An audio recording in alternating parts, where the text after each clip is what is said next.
Welcome to the Rainmaker Podcast with your host, Gui Costin. The goal of this podcast is to give listeners a unique look into sales strategies from top industry executives. We introduce you to the heads of sales and heads of distribution who will help you understand the inner workings of the successful sales organizations from philosophy to execution. This podcast is essential for sales professionals seeking wisdom from the best in the field. If you're not familiar with Dakota and their Dakota Rainmaker content, please check out dakota.com to learn more about their services. This episode is brought to you by Dakota Marketplace. Are you tired of constantly jumping between multiple databases and channels to find the right investment opportunities? Introducing Dakota Marketplace, the comprehensive institutional and intermediate database built by fundraisers for fundraisers. With Dakota Marketplace, you'll have access to all channels and asset classes in one place, saving you time and streamlining your fundraising process. Say goodbye to the frustration of searching through multiple databases, websites, Form ADVs, and say hello to a seamless and efficient fundraising experience. Sign up now and see the difference Dakota Marketplace can make for you. Visit dakota.com/Dakota-Marketplace today.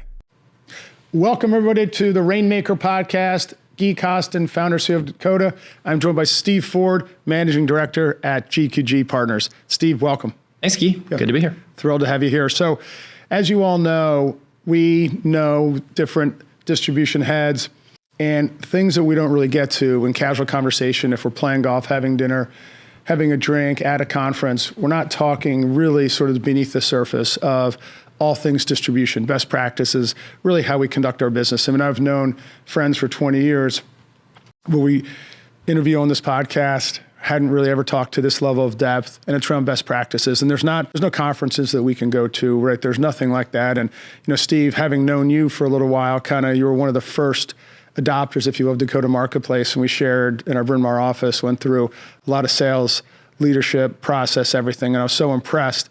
I was like, who else would we want to have on the show than yourself? So thrilled to have you. Yeah, thank you. And like the partnership has been real between the two firms, and been a big fan of what you guys are doing. Steve is a managing director of global distribution. He leads the firm's global distribution effort with over 20 years of industry experience. Before he joined GQG Partners, Steve was a managing director at Pacific Current Group. In this role, he worked with founders of GQG Partners to develop and implement the firm's institutional business development strategy. Steve has held positions at Northern Lights Capital Group, Ridex Investments, and Strong Investments. Steve earned his BS in administration from Westminster College. He's a CAIA charter holder and holds a Series 7, 24, and 63 licenses. Full disclosure, my mentor does work for Steve, Pete Moran's. And, Pete has forgotten more about this business than I could hope to know. He taught me the business in 2001, and I'll never forget that. So he's been the best. He got me on the right track. So I'm very, very grateful. So so thrilled to have you. Would you mind, could you just give just a little background on yourself and your career? Yeah. The starting point is I kind of grew up in a very small town. So I'm from the Ozarks, if you're a fan of the Netflix show. Yeah, of course. I say that the real life Langamores are like my second cousins or something like that. But so it's real. Oh yeah. I think it's a pretty fair depiction of like the locals and all that. There's not a lot of Jason Bateman characters running around, but the rest of it is pretty good. And that was the fancy part of the Ozarks too, by the way. But I've always been in this business. This is all I've ever done. I was originally kind of trained on the advisor side of the business, wholesaling, if you will. I did that for 6 years, and then spent really the bulk of my career focused on kind of institutional, so classic endowment foundation, pension, consultants, and that kind of things. And today at GQG, I lead our total client-facing effort across both channels, and really focus on everything. Well, that's great. And you're really big into sales process. And before we get to that, because it's one thing that I really enjoyed, and my personal belief is that these jobs are, can get kind of weird, especially as you get older. You know what I mean? But if you actually, because you guys have had a great run at GQG, but even outside of that, what I've been so impressed by is you've put such strict sales process in place, despite being on an amazing investment team. Can you just talk a little about how your team is structured? Yeah, so we we have a multi-channel approach to what we do. So we have two distinct teams. So there's roughly a 10-person institutional team focusing on really true classic institutional sales and client service. And then there's another group that we call intermediary or advisor sales. And that's roughly a 20-person team. So part of that is focused on the kind of national accounts, gatekeeper level of what we do. And then we've got 9 field territories partnered up with junior salespeople in our office from a desk. And all of it is process driven. As the way I think about this is GQG is a machine, and nobody is bigger than the machine, including me. And so all of us can thrive in that and be wildly successful, but there is a process to how the machine works, and everybody can evolve that and make that better as we go. But ultimately, you have to figure out how to fit in the machine too. But there's some level of brilliance, and I mean this in all sincerity, around understanding that you're on like a rocket ship, right? Mm-hmm.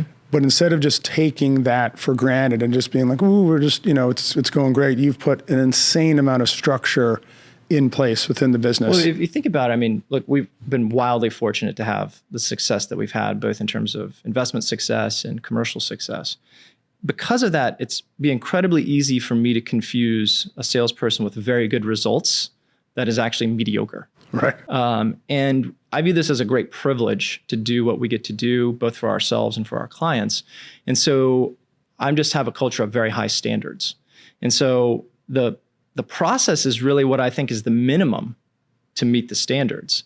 Right. And people that are fit under that, it's really, I want to help you be more successful and find the right fit for you. And if that's not GQG, that's okay. But usually we can figure out how to get people successful in our process and go on to do really great things. I want to talk more about process, but talk about that concept of the culture that you have in your distribution efforts, and then people who just kind of have to raise their hand eventually, despite how much you try to help them, and they're just like, look, I'm probably going to be better off at another place. Meaning, Have you found in doing this that you end up just finding cultural fits? People, let's say they're all equal in terms of nice people, hard work, and all that. Of course. Right, but where it just ends up being more people are adept at the GQG way versus not. Yeah, look, I think the first and foremost of fitting into that is an element of humility. And so some salespeople aren't really trained that way. They're trained to be the center of the universe. And that they can be very, very good at what they do, but it will not fit for us. So I have, I would say, a very long leash and willing to overinvest in people's development technically, right? In terms of getting better at what they do in their craft. I have an incredibly short leash on culture, right? And so if you don't fit and you don't understand what we're doing as a team and how to be a part of that, then you can't be a part of what we're doing. Could you talk about the culture and the things that you have to do kind of on a daily, weekly basis? Because I live culture. I've put all of our principles on our website. Yeah. I have to own them. I mean, I'm such a culture buyer because people can go other places. And when we started the business, and maybe you could talk about this a little bit about GQG, keeping your best players is obviously what we all want to do, right? But let's just take a step back and say why. And what I learned is when you bring someone on board, in the beginning, it takes 10 hours to do the task. And then all of a sudden it takes 5 hours. Then all of a sudden it takes an hour. Then all of a sudden it takes 30 minutes. And then it's like 10 minutes to get the job done. So there becomes this institutional knowledge of how to get the job done. If you have a lot of turnover in the institutional knowledge, you're in deep, deep trouble. Yeah. No, it cuts both ways for sure. So we want to obviously have our best people stay and be wildly successful. But I think that when you look at that, and I talk to some of our younger salespeople about this sometimes. So they'll be like, "Hey, I've been here for 6 months now, and like I really feel like I've gotten good at this and I'm making big impact." And I'm like, I'm sure you have. And then I'll talk to them again in 6 months and I say, how much better are you today than you were 6 months ago, right? Because that learning curve is very steep. And everyone says like, yeah, I didn't know anything 6 months ago, right? And so as that builds and builds and builds, the job should get easier. You should get better at it. Our clients should benefit from that. And the team gets stronger over time. And my job is to empower that. My job is also to help people get what they want out of the journey. If they help our clients get what they want out of this journey. And that can be with GQG. And ultimately, I think part of, I hope what my legacy is, kind of like your relationship with Pete, is that people who have been a part of what we do get to go on and do some really amazing things in the industry, hopefully with GQG, but sometimes other places too. Right. And it seems like what you just said to me is that you really want to make it about helping other people get what they want out of life. 100%. What's the old Zig Ziglar? It's like you can get anything you want if you get as many people what they want, or something like that. Read a lot of Zig over the years. Love that guy. So funny you brought that up. So do you want to walk through, before, like we were just chatting, outside of the studio, and you mentioned you have your intermediary sales team, you have your institutional sales team. I was going to ask you about sales process. I'm the massive, just to give everyone a sense about how much I believe in sales process, is that our sales team has a 7:45 check-in daily, and then we go through calendar. Good news from the day before. The inside team describes what their 30-second plan is for that day, what cities they're scheduling for. And then our 2 metrics are, and this is on the software side, just to kind of give you a sense. It's the same on the investment side, but I'm only saying this so you can get a sense of how committed we are. Then we have a 5 o'clock check-in against 2 metrics, first-time demos and re-engage. And so it's a whole process. So it's 10 check-ins. One guy looks at me and I told the story, he goes, "Boy, you must be Mr. Popular." And I said, what's funny is that if you ask the team what's their favorite part of the day, and they would do personal videos in the studio, they'll say it's the 7:45 check-in. Yeah. So I'm such a big believer, and I know you are, and I remember 5 years ago that was the case. Can you tell us the difference between, because you're just talking number of accounts and such, the differences between the institutional team sales process and then how you relate that to the intermediary sales process? Yeah. So look, for us, we have a core set of products, so 4 core strategies that we're out with one investment team. So the message between our groups is incredibly similar, right? So what we're out telling any advisor versus any institution is nearly identical. So it's not really about your ability to message something differently, although there can be small things around taxes or things like that, right? But it's really not about that. It's really more about the prioritization effort that you have to go through. So in institutional world, like give or take, there's roughly probably 1,000 points of contact in the US where you could actually meet with them and influence a decision outside of kind of getting to board members or something like that, which is, not much of what we do. So that's really, you could call all of them in 2 days or something, right? Like that's not really that big. It's really getting them to pay attention. And so that's really about depth and how do you set up a process that encourages depth. And then in our intermediary side, where there's 280,000 advisors in the US, right? You could spend your time talking to the tens of thousands of advisors that are complete and utter lack of fit for what you do. That's not a good use of anyone's time. So the front end for our advisor team and process is really about prioritizing who you should be talking to. And then beyond that, whether you're an institutional intermediary, what are you going to tell them that's convincing? And what's your process to take them on a buying journey? And I think for the average advisor that we work with or institution, certainly it's kind of median and up in size.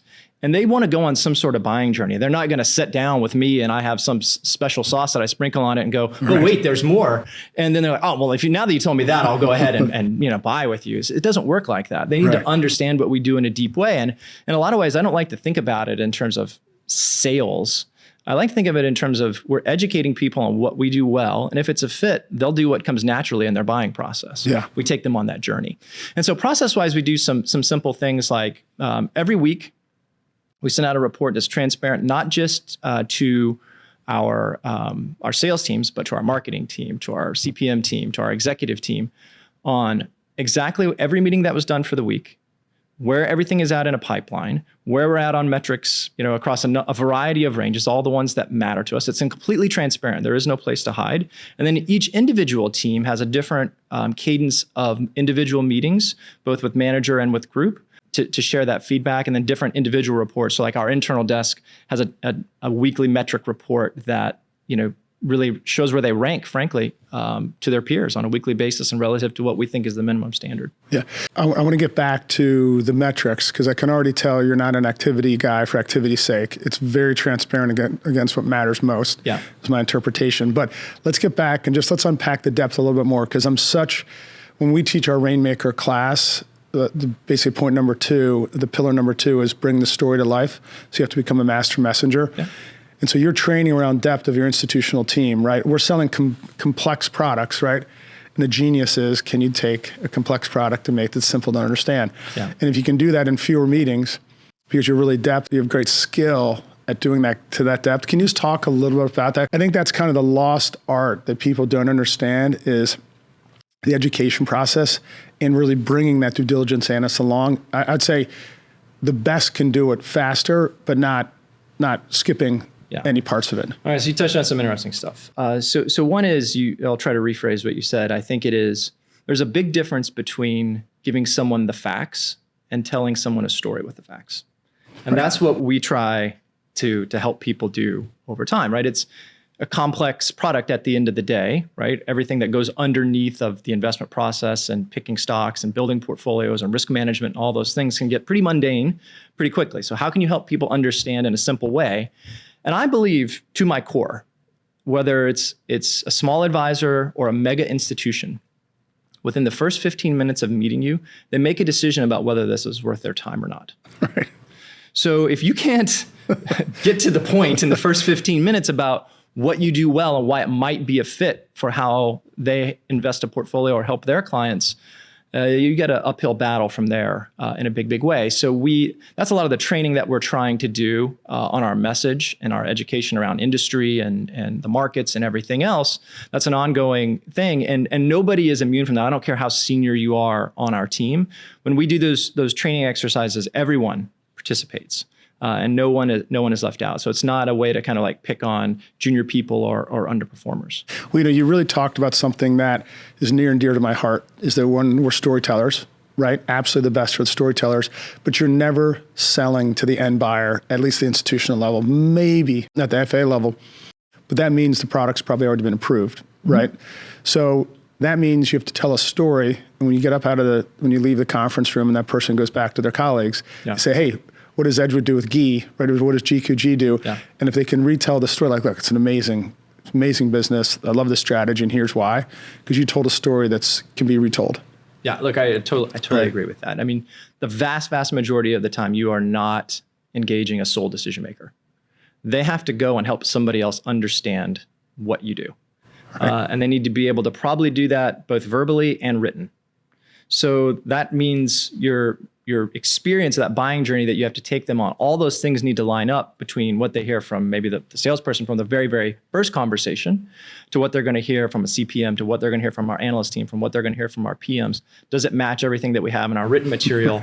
And is it distilled down in a way that they can turn around and go, okay, I can actually turn that into a report. I can stand up and talk for 10 minutes myself about what this firm does and why it's a great fit for us. And so I try to think about things through that lens, and then you evolve it over time. One of the things that I've seen for us, we started 7 years ago with a blank sheet of paper, and a founder and CIO who had a great reputation.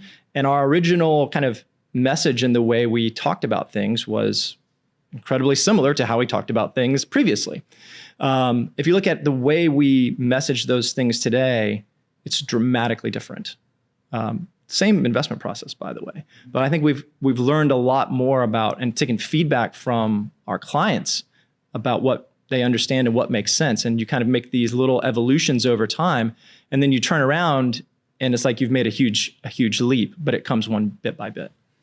So consistency of message is obviously critical, right? And that doesn't come overnight. It takes practice. It takes buy-in from the PMs. It takes a sophisticated marketer to be able to understand what they should, because I've always said raising money is pretty easy if you know how to tell people what they want to hear, not in a way to butter them up, but actually the person across from you wants to hear certain things in a certain way, and they don't want to have conflicting answers, right? So it's that preparation. I have this belief that marketers don't understand that if they put this in place, even if you have a ridiculously good investor who's got the performance, they've got the whole thing, if you force them to kind of everyone to fall into line in terms of how you're articulating your message and that consistency, it has an unbelievable outcome. Even though I think an investment, it can have a really great outcome on everything at the firm. And I've seen that with Edgewood because we really have done it very similar to you. 100% agree. And then B, so how do you kind of have a process around that, right? Even which is qualitative in terms of the message. So what we try to do is obviously you train on kind of the basic engagement of how to talk about all elements of what we do. But I would say at any given time, there's 35 to 50 questions that you need to be able to answer really, really well about what we do and as a firm that are not related to what's in the portfolio today, okay? And those evolve slowly over time. And so we are constantly updating that. And every time we have any kind of a messaging new point or an evolution, we memorialize that in written form. we discuss and train on it. I'll give the message. And then we break that down on our individual teams and talk about it again. And then that running list of 30 to 50 is kept. And when we have our bigger sales team meetings, I create a very high pressure environment where people have to answer randomly questions in front of their colleagues and peers. And it's all about a culture of feedback at that point, right? So that you can hear what other people do. And when somebody's falling down, I make other people step in to say, here's how do you do it? And then they give it, and we go around and around. And initially, the first few times people do that's pretty uncomfortable. But over time, kind of to what your point was, what's your favorite part of the day? If I ask people what's the best session that we do at our sales meetings, this will get the highest review. Yeah. It's brilliant because, you're 100 billion AUM, roughly approximately, as they would say, for compliance purposes. But you have 4 strategies. Yeah. Okay, so you're really a boutique to a large degree. I mean, I've interviewed Eric Sullivan on this, and obviously PIMCO has a lot of different strategies. Your ability to be able to just focus in on those 35 to 50 questions is, that's everything. The way I've always posited this for 15 years is that we can have this unbelievable front-end engine to get great meetings. All right, you go to Cincinnati and you're covering all channels in Cincinnati, and it costs $2,000 to get to Cincinnati. But if you get in that meeting with Fifth Third, or you get in that meeting with Thor, you get in that meeting with the UBS Corner, advisor, FA, are you connecting? Like, how's your messaging? Yeah. Right? Because you invest all that time, money, and energy in the front end, right? But if you don't do what you're doing, right, which is understanding what are the 35 to 50, I always say in your opening remarks, first 2 minutes, you have 15 to 20 questions you need to get off the table. They're table stakes. So the rest of the time can be focused on talking a conversation about the investment process, strategy, team, risk controls, everything, right? Yeah. So many people, we've taken on strategies, and some of our teammates, I'll be on the call, I'm like, you're asking him a question that should have been answered in our opening remarks. Right. Why are we waiting for minute 15 or 20? Yeah. And he's still confused around product structure, what have you, right? How it can be bought and everything, and then it ruins the flow. Well, it's kind of back to my point of the first 15 minutes of a meeting, right? If you're not teeing that up well, and if their body language kind of hasn't changed and leaning in a little bit to the conversation, then you got work to do, or it's just not a fit. Right. And that's an okay answer too, by the way. Right. I'm not trying to convince everybody in the world that we're always the best fit. I think it's really about, can we help people understand quickly, is this worth spending their valuable resources and time on? And sometimes the answer is yes, but not today. And that's okay too. You want to put yourself in that position that when the opportunity does become available, you're front of mind. And so like our institutional business, you're thinking about that a lot. So there's multiple points of engagement. Obviously, research consultants control or kind of gatekeep a lot of the industry. But there's a lot of plans that will have a staff. They're going to look at the research ratings from a consultant, and then they also have a field consultant that really takes care of their account on a day-to-day basis. And we want to educate all 3 of those potential influencers to that process. And you know what? That may not amount to anything today, right? But 3 years from now, when they have a search, it's going to mean a lot. So if we were to now unpack that a little bit, because I think this is what is one of the most fascinating things about purchasing decisions. And then, so now you've educated, right, all these different constituents on a particular strategy. Now you've got the finals presentation where they're presenting, whether you're doing it or they're just doing it to represent you, okay? Yeah. But they have to present maybe 2 or 3 options. Yeah. If they're more familiar, right, through the education process with your investment strategy than the others, right? Because you've over-communicated, hey, these are the different questions where people can get tripped up, especially when you're presenting to your peers. Like, people don't understand that a due diligence analyst at an RIA literally has to present to the investment committee.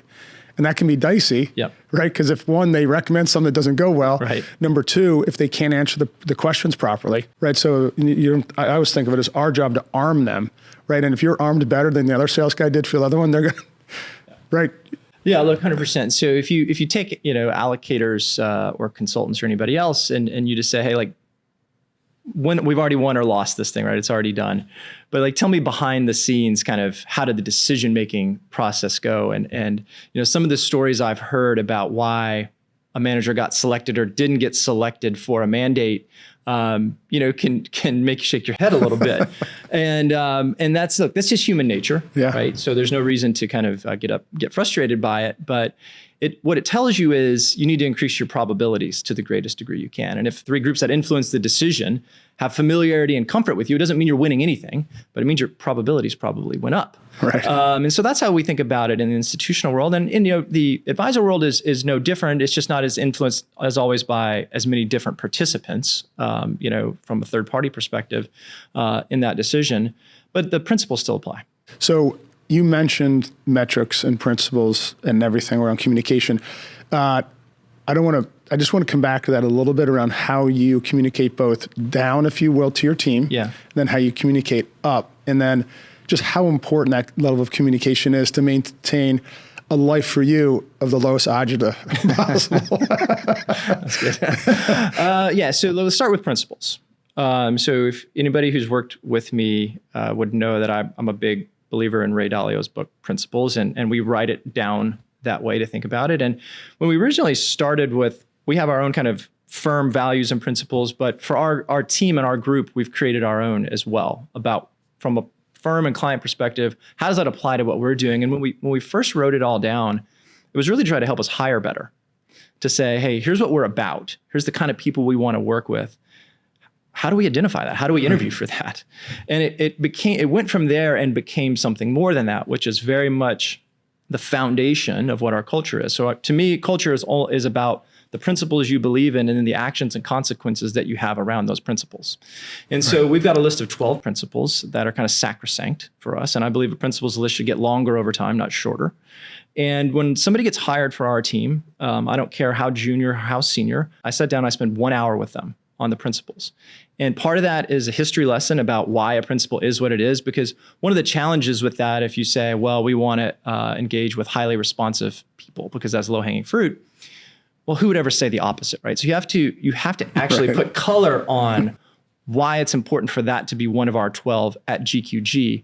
How has that been reflected in our history? How are we addressing that on a go-forward basis? Where is strengths and weaknesses? And some of these things are aspirational. It's difficult to be perfect at any of them.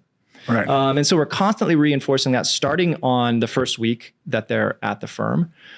At one of our big sales meetings for our global sales meeting around the firm, which is 70 plus people, we take one of the principles once a month. We have someone on the team highlight that principle, both of what it means to them, and then also examples of people on the team that they believe highlight that. It takes 5 minutes. We do that once a month. And then typically at our larger sales meetings twice a year, we are doing some sort of activities and engagement, again, around the principles, just thinking about why does it matter to us? Because if I look at the people that have not been a good fit for our team, they violate one or more of the principles egregiously. Right. And so I think it's just common ground for us. And I believe it helps us be better at everything that we do. That's, again, brilliant. I love it. And we walk the talk. So we have 14 principles. They're on our website. And a lot of them, we call them Dakotisms, right? They're very like walk the 8 feet, don't go cowboy. We sell apples to apple buyers. We don't try to convince orange buyers to buy apples, right? We index large cap growth. No, you can do it. No. We index large cap growth. Yep. Okay, I got it. We can move on. So I learned 2 things that we're going to implement that you just went through. Number 1, sitting down with each new hire and going through the principles. So brilliant. We do personal bio videos for every teammate. When they join, they're done kind of right behind you in the studio. Roberto and Jamie do them, and they ask them questions. I'm not involved. They ask questions, and they ask, what is your favorite Dakotism, which are our principles, right? And they ask them why, and they go through it. So what you just said rings so true. When you have the principles, a lot of people they eventually vote themselves off the island because they can't meet the principle. Yeah. You know what I mean? And then how about this? The people that buy into their principles and your leadership team, everything, they look at you and go, that person just violated this principle. Yeah. And then you have all the eyes now on you. All right, big boy, what are you going to do? Yeah, look, I mean, as I talk about, I didn't coin this phrase, but I heard it somewhere once. There's a balance that needs to be struck in sales leadership between empathy and justice. And if you really boil that, it sounds a little cliche or whatever, but if you really boil that down and think about what motivates people, but also then creates the right environment, I think it's a balance of those 2 things. And it's having the empathy for how difficult sometimes this this job can be. Yeah. How much it can grind you down, how actually competitive it is out there. I mean, everyone's very nice in the industry, but let's make no mistake, this is a wildly competitive industry, right? There's 200 plus products in every category that I operate in. And if you haven't noticed, the whole industry is full of ex-athletes. So, everybody is trying to knock you off your perch at every moment. So it's finding that balance of how to motivate people and understand what they do through positive reinforcement and kind of empathy, but also saying, like, look, that's not acceptable, either in terms of the technical skill or how we behave. And if people can't make the correction, then it's easy. It's actually an easy decision. I don't lose a single ounce of sleep over that. Our downtown office has everyone kind of under 35. And so there's no manager in any way, shape, or form. And it becomes, and you have these 30, 35 people, all kind of in their 20s, a lot of them first job out of college. Because we have our principles, it becomes a self-governing situation. And if somebody, it doesn't happen much, but if it maybe just is a slight attire or something, right? Some more seasoned person would come over and be like, hey, excuse me, is that what we stand for? And, which is great because it's a wake-up call. What I've learned now at 56 years old, the principles really do matter and they really do drive behavior. And it's amazing because I've had a few situations where all the eyes were on me when a principle was violated. And within 24 hours, I had to just take a deep breath. I had to verify some facts. And then you're like, okay, got it. Look, not every principal violation is a capital offense, right? There's small offenses. Yeah. And I find one of the things that's powerful is just the vulnerability of admitting the mistakes. And so whether that's my own as a leader, I try to admit that openly when I make the mistakes and get better at it. But when there are members of our team who maybe we have teaching moments with to say, hey, look, let's turn this into a positive. Why don't you come on our team meeting or our global call or whatever it is and just talk about that through the lens of the principle. This is the mistake that I made and what I learned from it. And suddenly something that, you felt not so great about, you help the team get better from and you turn it around. That's great. I love your communication style and leadership style. So I want to transition for a sec into something that's near and dear to my heart. I know it's near and dear to your heart is Salesforce.com and a CRM. Yeah. And I really would love from a high level to tell me at the end of the day, what impact do you believe the value of usage of a CRM and a CRM in general? Because it runs our business. Yeah. We've never had to use the word adoption ever at Dakota. Right. So I know where I'm going with this, but could you just sort of comment on that as a CRM and the power of it? Yeah, no, of course. Well, look, from our team, if it's not in the CRM, it didn't happen. Is the starting point. And one of the other things I've noticed if I go to conferences or whatnot, and there's obviously people in the industry investing tremendous amounts of money in trying to improve their data and how their CRM works and all those kind of things. And everyone has a lot of pleasantries to say about that. And then, if I'm having a drink or meal with a peer in sales leadership, usually it's like, there's some struggles is kind of the challenge about it. And look, it's ridiculously complex. And, I was never trained, in these kind of different technologies and the capabilities. So it's been a lot of learning. We have made meaningful investment there and to try to just make everyone's life easier, right? So if you think about the process of who are we going to talk to, what's the buying process that we then try to take them on, the CRM is the only way to do that at scale, right? That I'm aware of. So, even if it's just basic, keeping the contact information in an email list and a pipeline, like that's kind of the very basics. And then you say, what other kind of data can you really start bringing into this now? As these systems have evolved, whether it's Dakota data or data that you can purchase from a lot of other places, maybe you're going to incorporate data from your website.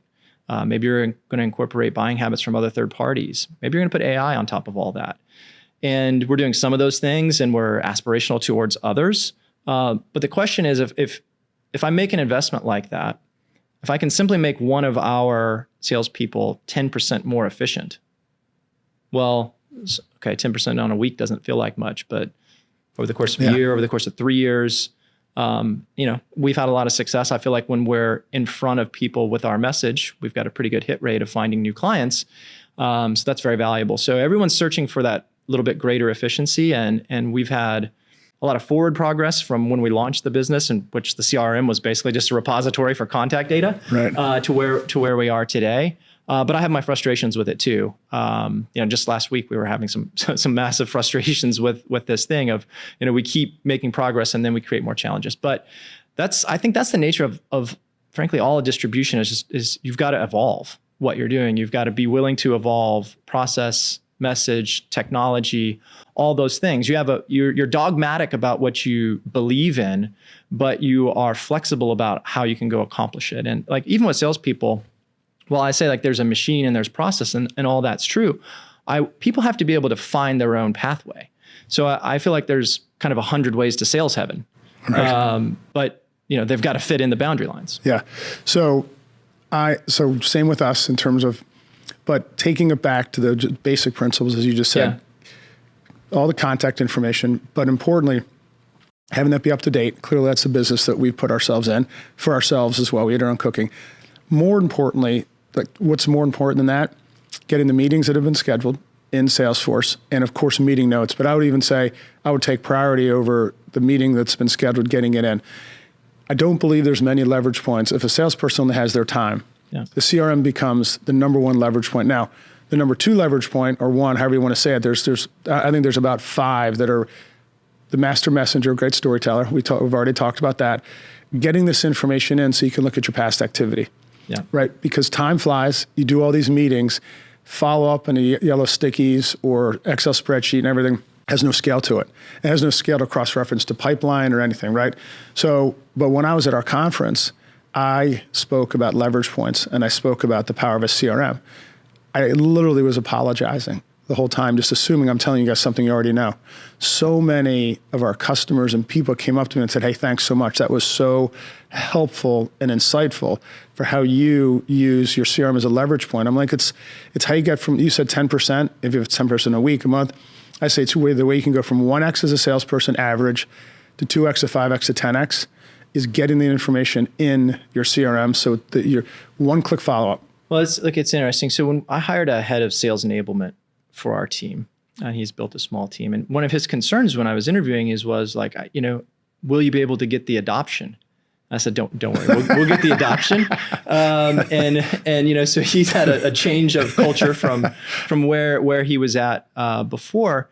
And it doesn't make sense to me to do it any other way. And I think, frankly, that will soon come to pass in the industry because the things that you can do from a marketing perspective now, the ability to target both via email, via social media, et cetera, whether it's advisor, institutional, et cetera, the salesperson's effectiveness is still there, but it's different than it was before. It's not simply about turning over rocks. I can get marketing and social media to turn over thousands and thousands of rocks for me continuously. So the salesperson is really about finding the leverage points, using their knowledge of what we do particularly well, these potential clients, their universe, the markets, everything that's going on in context to get attention and to tell a story, right? And to know where you're at in that process with all the potential people you could be talking to in whatever you cover. Like the CRM is the only way to do that. And before we just move off this topic, because if you have to manage up to Rajiv, right? And you need and your executive team, imagine how hard it would be, or conversely, how easy it would be. I just want to circle back to a point because you made the point about adoption with your head of enablement and that all get adoption. Yeah. It's my belief I'm doing our team a disservice if they aren't playing to the highest professional level. And I would say if you're going to be a sales professional, playing at the highest potential, highest level is to make sure you are utilizing all those leverage points, a CRM being one of them. Yeah. So it's almost like you're doing your team a disservice if you don't hold them to account to manage the business out of a CRM. Yeah, look, principle 1 is high standards. So we can start there. Right. And then look, it just creates a tremendous amount of transparency, right? So I have a belief about how many kind of opportunities a salesperson should have in a pipeline, and it can vary depending upon what they're covering, but we kind of know what those numbers look like over time. So it should be the first thing I'm looking at with a salesperson, right? I don't really care about how many emails you send out or calls you get. I care about the number of meetings you get and how ultimately what that translates into in terms of opportunities for you. Right. Right. And those things are very simple to measure. And we can understand them. It doesn't mean that it won't ebb and flow. It will ebb and flow.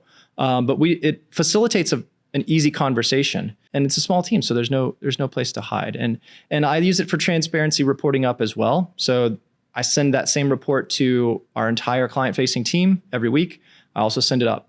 So it's very easy to digest, understand exactly what's going on group by group, and exactly if you want to drill down to the salesperson, you can do that too. Yep. So as we're kind of coming to the end, I want to cover a few topics. We covered a lot about your leadership style, right? It came through. Is there any comments that you want to make in addition to the comments we've already talked about in terms of how you manage the business?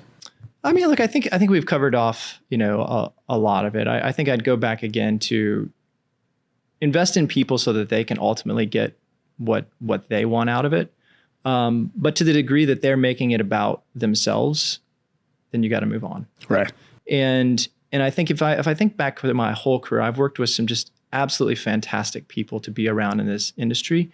And then you'll also remember typically a few that maybe weren't the most fantastic to be around. Well, what do those ones that weren't fantastic to be around have in common? They were typically very smart, very good at what they did, and very self-centered. Right. And so that's just not how we're going to operate. And that becomes very vapid, right? This industry can be very vapid very quickly because it's like you don't have the same connection to a product for vast majority of our team, right? So you don't have an iPhone that you show somebody how to use, right? And especially if you think about outside of sales and the investment team for our firm, we're 170 odd people. There's only 20 people that pick stocks.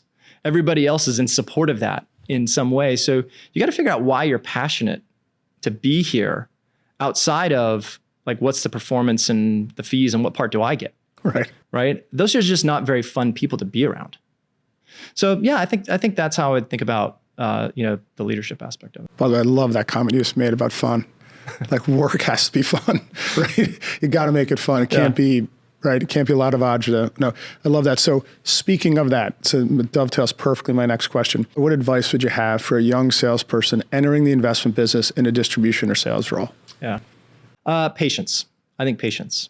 So what I see from a lot of young people that are very talented is they are good at what they do, and they're getting better quickly. And because they see the success of others, either the accolades or the lifestyle or whatever it is, they get very, very anxious about that. And it leads to a sense of entitlement. And that entitlement is going to be the root of disappointment and failure. Right. Where it starts, I think, impacting your behaviors. And instead of focusing on the journey of getting really, really good at something and knowing why you want to be there and what you're doing it for, you're too focused on the outcome. And yes, at some point, everyone has to take care of their own career and those kind of things, right? It has to be a two-way decision. But everyone that I hire that's young, I say, look, I need you to give me 3 years where you're just heads down, focused on being the best in the world at what you're doing. And I can actually accomplish that and say you're one of the best in the world at this, your opportunities here or somewhere else will be unlimited. You won't have to worry about, trying to negotiate with me or anybody else for anything. It will be obvious. And I think that is lost. It's truly lost on a lot of people. I had the fortunate situation. I didn't have any wisdom like that. I had no wisdom when I was young. But I had a set of circumstances where I couldn't fail. And I got on a desk with several others, and literally every one of them was better than me. Right. And it was like, okay, any notion that I'm going to be moving in front of them is not really realistic. So I kind of got to that path on accident where it's like, look, I have nothing else to do but figure out how to write emails better, leave better voicemails, have better introductions, have better conversations, have better follow-up, and do it more times. That's the only way this is ever going to work for me because I got about $2,000 in my bank account. I got a $40,000 salary and $1,500 a month in rent. So, I've got to figure this out. And that created a journey for me that ended up being powerful. And along the way, the journey became enjoyable. I really didn't have to ask you about your leadership style because it comes through so well and all that and all your answers to the question. So congrats on that. And so just to close, given the kind of the current market environment that we're in today, not stock market necessarily investments, but just the world that we live in today, any one or two top challenges that you're sort of eyeing up, and then what you're doing to overcome those challenges? Yeah, well, look, the data challenge is a real one.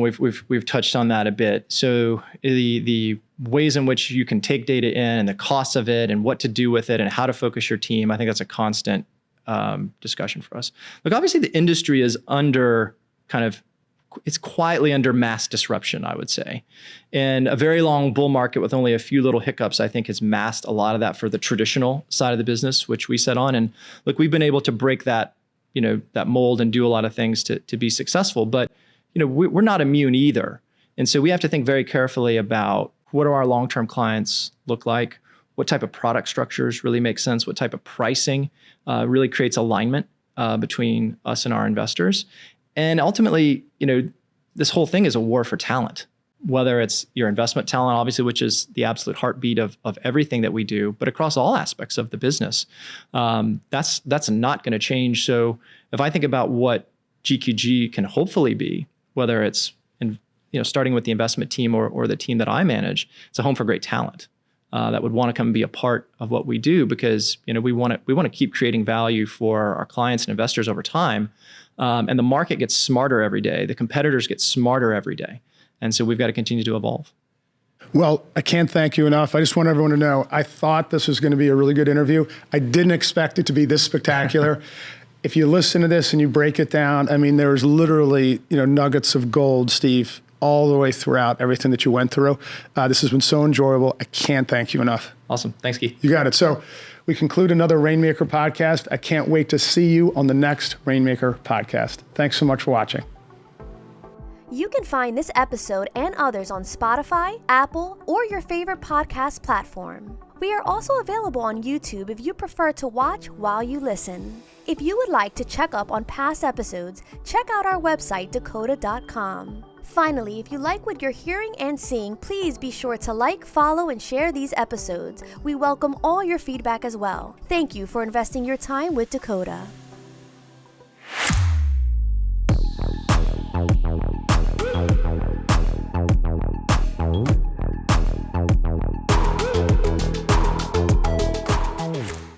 Hey, thanks so much for joining Rainmaker Podcast. Hope you enjoyed the show, enjoyed the interview. I know I loved it.